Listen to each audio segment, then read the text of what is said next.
kto pozorne číta Evanjelium a kto sa zahľadí na Ježiša Krista, ten pochopí, že kňazi sa nikdy nemôžu postaviť do služieb nejakej ideológie alebo záujmovej skupiny.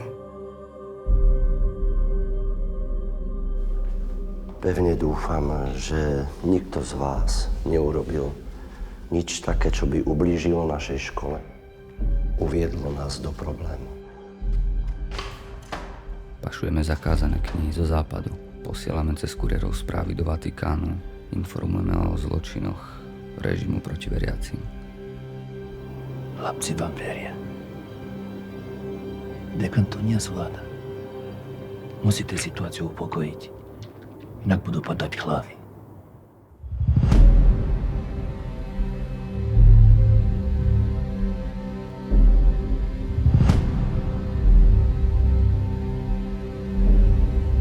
Zmenil si sa, nič mi nehovoríš. Nechcem, aby si mal problémy.